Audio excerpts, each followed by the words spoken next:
We do have some guiding principles for us in the acronym RULE. There's an older book now that's Motivational Interviewing in Healthcare from the Guilford series. Guilford has a whole series of MI related books, and that's not the publisher of the book that I co-authored. But in this Motivational Interviewing Healthcare book, they use the acronym RULE for thinking about the principles of MI. And that's kind of resisting that writing reflex or that tendency we have to kind of jump in and fix things because that kind of, misses that the person might be feeling ambivalent about changing. Understanding their motivations for really having a genuine desire to understand to the best we can the client's reasons for maybe changing, what's leading them to change. Listening, obviously, and kind of listening with some of you might be familiar with the stages of readiness to change as outlined by Prochaska, Norcross, and DiClemente. Interestingly enough, this just shows how long this stuff has been around. I remember, I think when I was a senior in college, which would have been 1994, 95,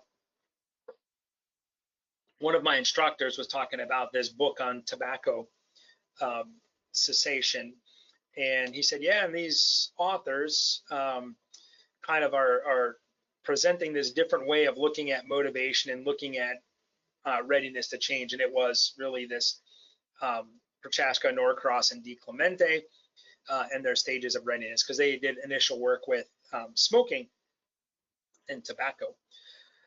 But as a review, I mean, certainly you could do a whole webinar probably on the stages of readiness to change, but perhaps part of the reason for the missed appointments or the no showing might stem around the mismatch in the plan of action or the treatment plan that was developed. So we might then, take a step back and engage in a collaborative conversation around planning a little bit more, being more evocative in drawing out or eliciting from the client how he or she might achieve the stated goals.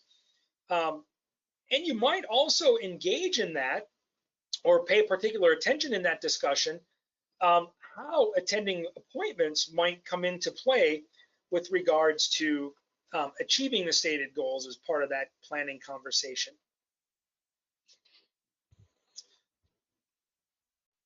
So, here's an example. A client might say, I couldn't make last month's appointment because my adopting an expert role gets in the way of true collaboration and a collaborative relationship in the MI.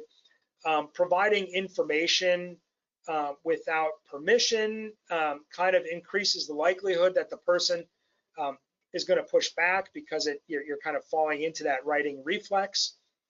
And it doesn't really elicit information about the future from the client. So that's the different things as to why it is much more inconsistent. In the middle one, the clinician asks permission and uses information to try and uses the information to try and instill motivation for treatment rather than eliciting the client's own. And remember, in MI, that a big part of the spirit of MI is drawing out or eliciting information.